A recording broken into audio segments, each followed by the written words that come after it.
I received a positive pregnancy test from a woman with whom my husband was supposedly not cheating on me. It turned out to be a fake, and only the beginning of the lies he had built against me. I'm Vanessa, 26 years old, and I met Tyler when I was 22, at a time in my life when I still believed love would arrive with clarity and certainty, not questions. He walked into my life like something out of a book I didn't know I'd been writing in my head. Charming, thoughtful, and with that rare kind of warmth that makes you feel like you've known someone for years. He was caring in ways that felt effortless, sending good morning texts before I even opened my eyes, remembering small things I mentioned offhandedly weeks earlier, showing up with my favorite pastry on days when I didn't even realize I needed comfort. He took me on dates that felt like tiny adventures, always planning something new, always making it feel special, even if it was just a walk through the park with hot chocolate and laughter echoing between us. His hugs were something else entirely, tight, grounding, like he was holding on to more than just my body, like he was holding on to time itself.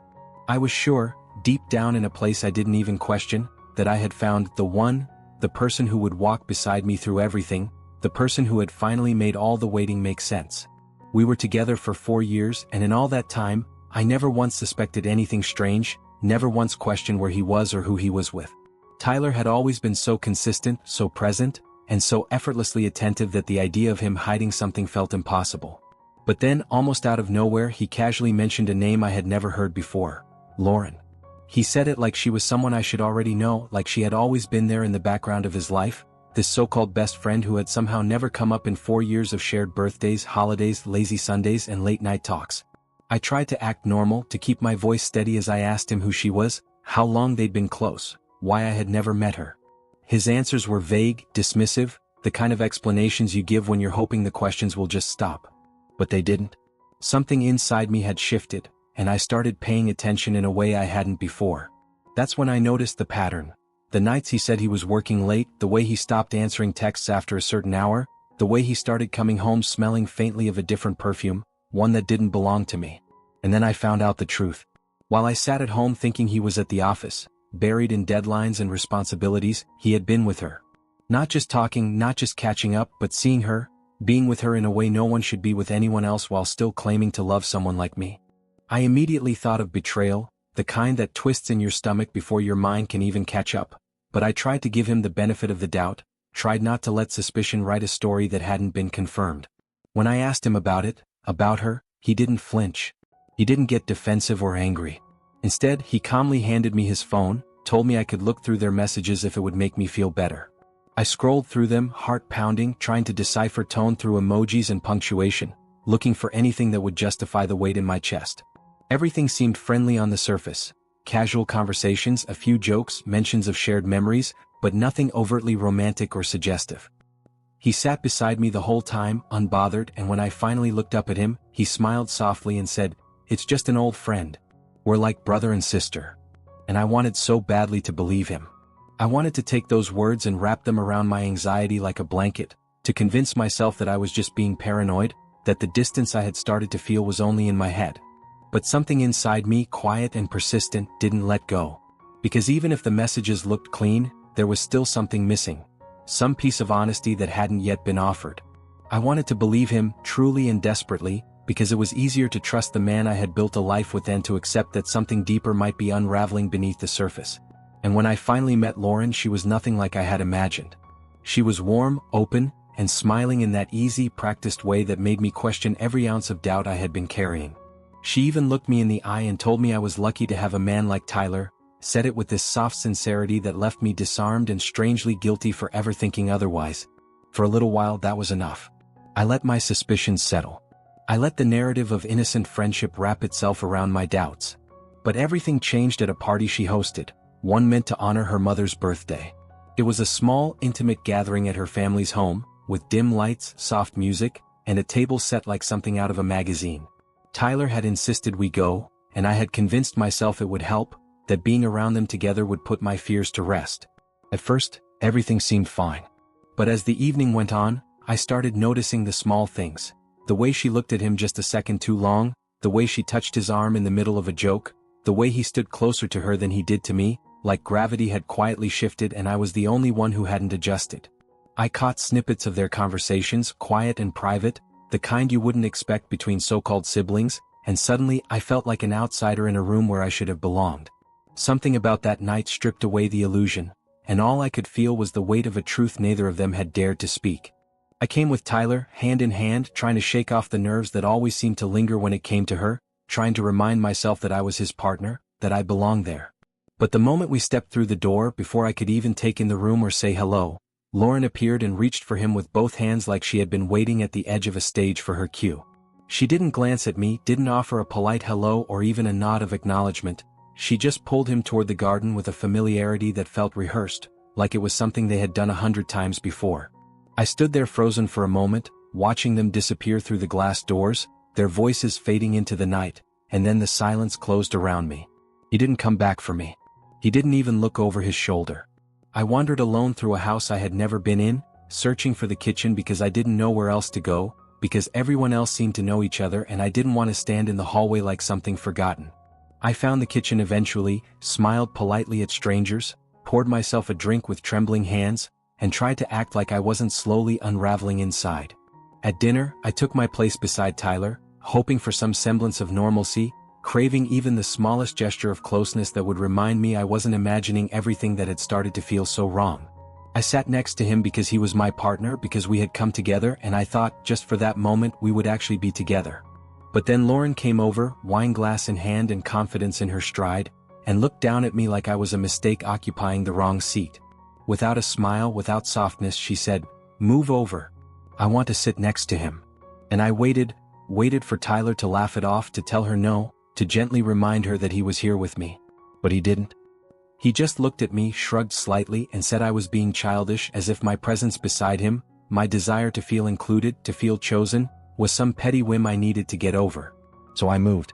Not because I wanted to, not because I agreed, but because I was too stunned, too humiliated to start a scene in a room full of strangers who had already watched me sit alone once that night.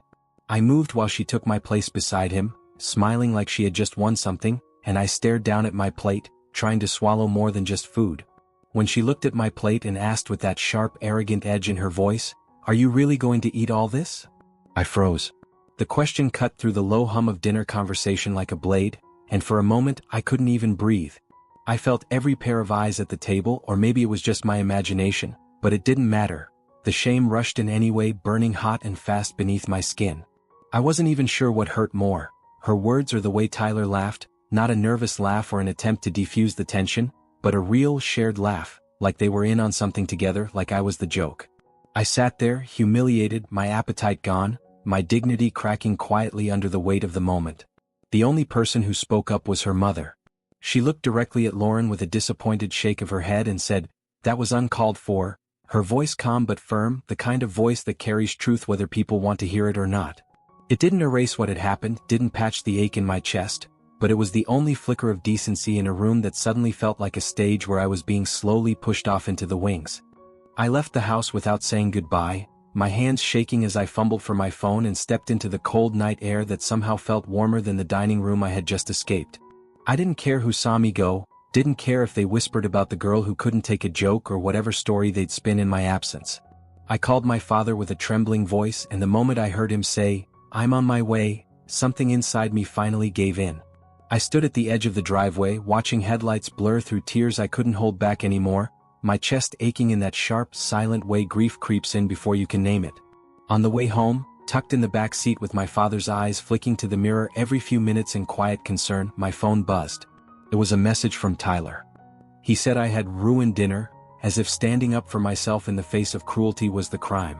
He said he was staying at Lauren's, because he needed to think, as if the decision to humiliate me publicly hadn't already revealed everything he needed to know. I stared at the screen, reading those words again and again, feeling the final splinter crack clean through whatever was left of us. There was no apology, no remorse, just blame dressed up as self-reflection. And in that moment I understood exactly what kind of man he really was. She wrote to me directly, and the message was as cold as it was calculated. "This is from Tyler. You should break up." That was it.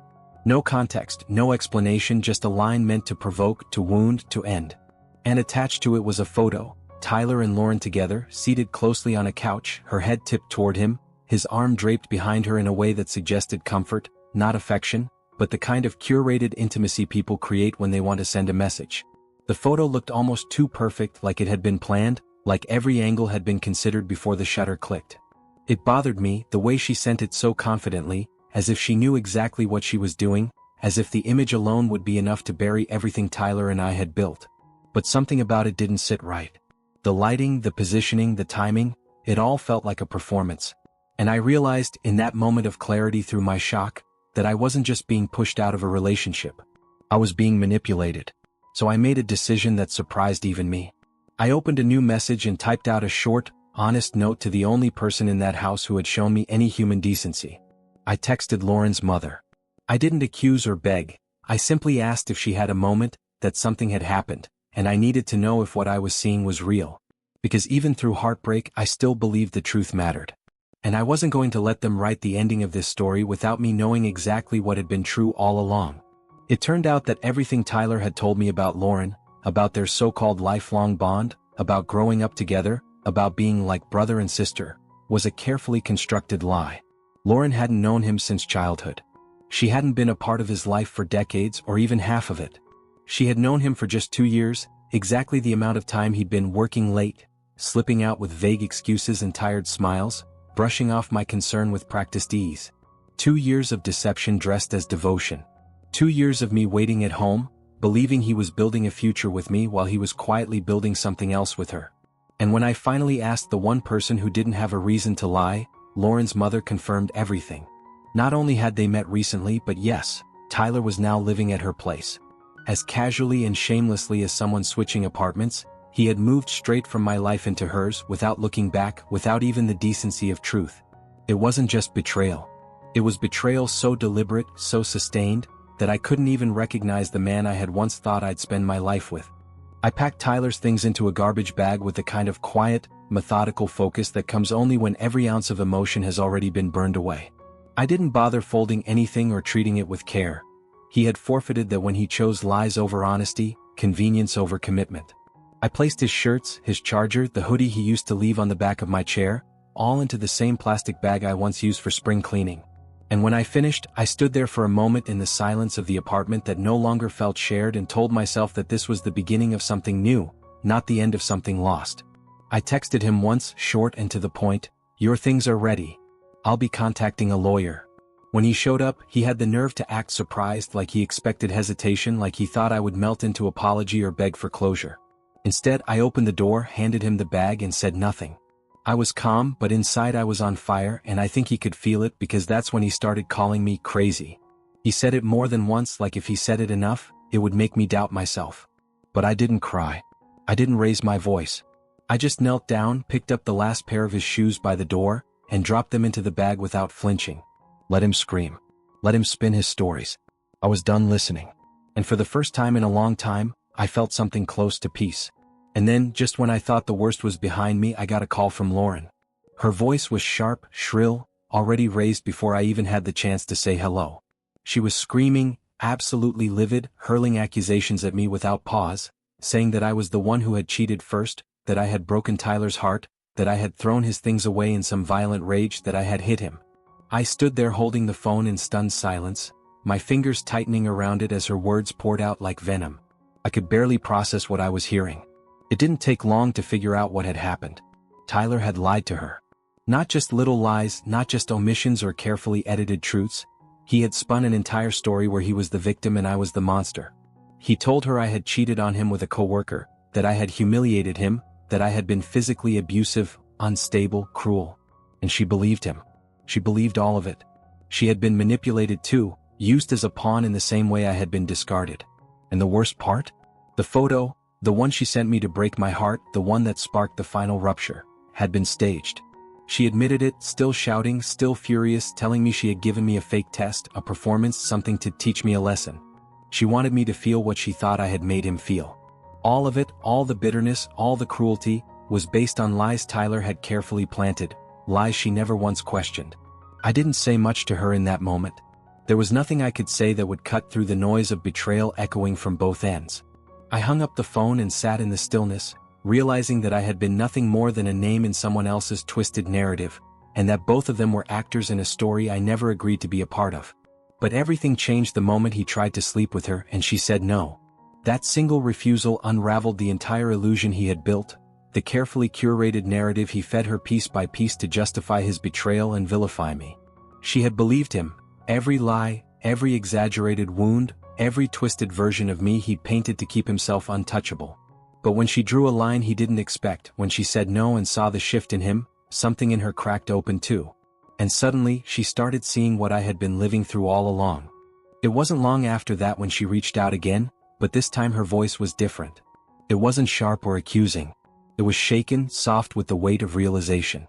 She told me everything, how he reacted with coldness and distance the moment he didn't get what he wanted, how his stories began to contradict themselves, how the charm started to wear thin once the act no longer served him. And then, without me asking, she sent me screenshots of their entire correspondence, long threads of messages filled with his lies. There it was in black and white, his claims that I had been violent, that I'd thrown things at him, that I'd cheated and screamed and made his life unbearable.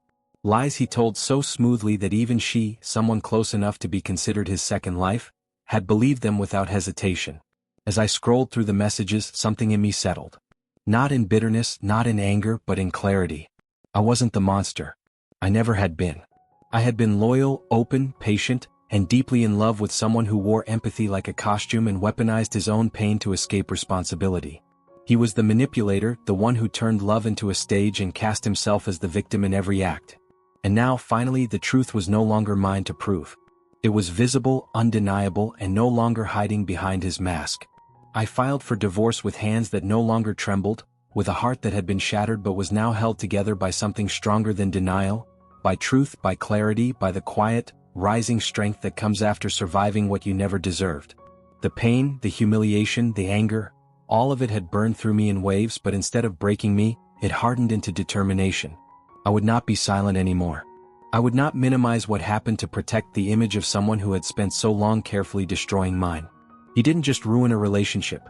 He ruined his own reflection, exposed the kind of man he truly was beneath all the charm and performances. And now all I feel for him is distance. Not hatred, not longing, just a void where love used to live. He destroyed himself, and I no longer carry the weight of his choices. I carry only my own future. A future that no longer depends on soft words or poetic promises.